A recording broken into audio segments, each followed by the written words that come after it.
దేశమంతా రామనామ స్మరణతో మారుమోగుతోంది. అయోధ్యలో బాలరాముడి ప్రతిష్ఠ సందర్భంగా ఊరువాడ భక్తులు విశేష కార్యక్రమాలు నిర్వహిస్తున్నారు.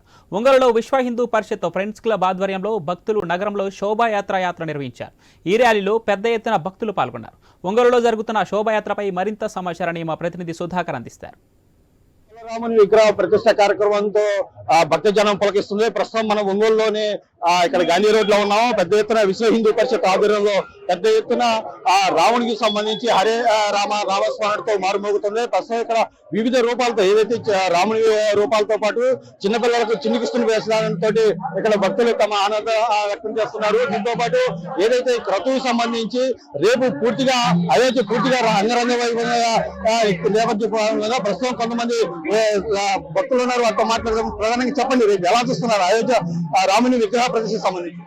రాముని విగ్రహ ప్రతిష్ఠ అనేది భారతీయుల యొక్క ఎప్పటి నుంచో దాదాపు 500 సంవత్సరాల నుంచి కలలు కన్నటువంటి రాముడు ఈ రోజు మన ప్రధానమంత్రి గారు చెయ్యి పట్టుకొని రాముడి గుడిలోకి నివాసానికి రేపు ఉదయాన్నే బయలుదేరుతున్నాడు. అలాంటి రాముడిని మనం ఆహ్వానిస్తూ మామూలుగా పండుగ వస్తేనే మనం ఎంతో చేస్తాం.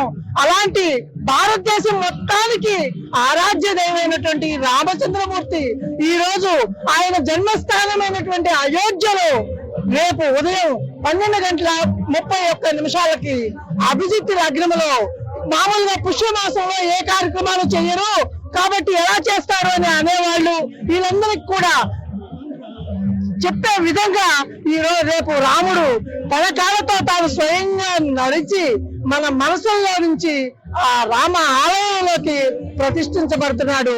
ప్రాణ ప్రతిష్ఠ చేస్తున్నారు అంటే ప్రాణాన్ని పోస్తున్నారంటే మన హిందూ ధర్మం ఏం చెప్తుంది? ఆత్మకి చావు లేదు, మరణం పురణం అలాగే జన్మిస్తూ ఉంటారు.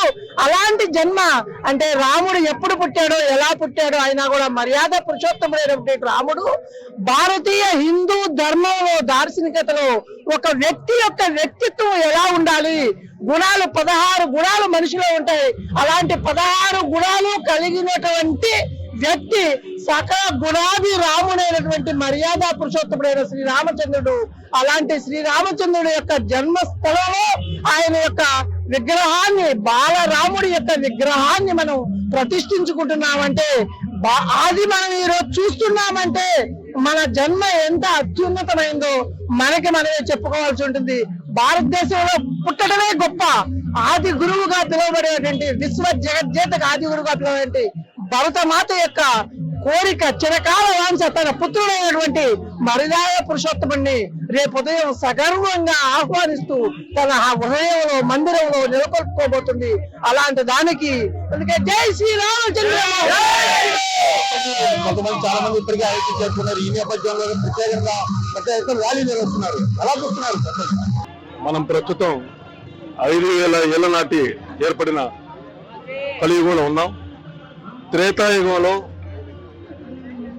1,60,00,000 ఏళ్ల క్రిందట ఒక మానవుడిగా రామావతారంలో జన్మించిన ఆ అయోధ్య రాముడు, ఆ జగదేవ రాముడు మరి తన జన్మస్థలమైన అయోధ్య నగరంలో అయోధ్య రాముడిగా బాలరాముడిగా ప్రాణ ప్రతిష్ఠ చేసుకున్న సందర్భాన్ని చూస్తుంటే యావత్ భారతీయులే కాకుండా ప్రపంచవ్యాప్తంగా ఉన్న భారతీయులందరూ కూడా సగర్వంగా ఎంతో ఆనందించే ఈ శుభవేళ ఈ రోజున అనంత కోదండరామ స్వామి దేవాలయం నుంచి ఒంగోలు ఫ్రెండ్స్ క్లబ్ ఇతర ఆధ్యాత్మిక సంస్థల ఆధ్వర్యంలో ఈ రోజున భారీ స్థాయిలో అందరూ జై శ్రీరామ్ అంటూ అంతా రామమయం జగమంతా రామమయం అంటూ ఈ రోజున శోభాయాత్రలో పాల్గొంటున్న సందర్భం హైందవులందరూ ఎంతో గర్వంగా చెప్పుకునే ఈ పవిత్ర భూమిలో ఆ రాముడు నడయాడిన వేళ మరలా మనం అందరం అయోధ్య నగరంలో ఆ రాముడిని పునఃప్రతిష్ఠించుకునే భాగ్యాన్ని కలిగించుకునే అవకాశం కలిగించిన అందరూ కూడా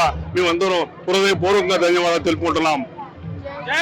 బాలరాముని విగ్రహ ప్రతిష్టకు సంబంధించి పెద్ద ఎత్తున భక్తులు అయితే హర్షం వ్యక్తం చేస్తున్నారు. ఈ నేపథ్యంలోనే రాముడి మందిరాన్ని ఇప్పటి వరకు ఏర్పాటు చేయడం వల్ల చాలా హర్షం వ్యక్తం చేస్తున్న పరిస్థితి. ఈ నేపథ్యంలోనే రాముని దీవెనలతో దేశం మొత్తం సుభిక్షంగా ఉండాలని భక్తులు కోరుకుంటున్నారు. Cameraman Ramaraju, Sudhakar, I news.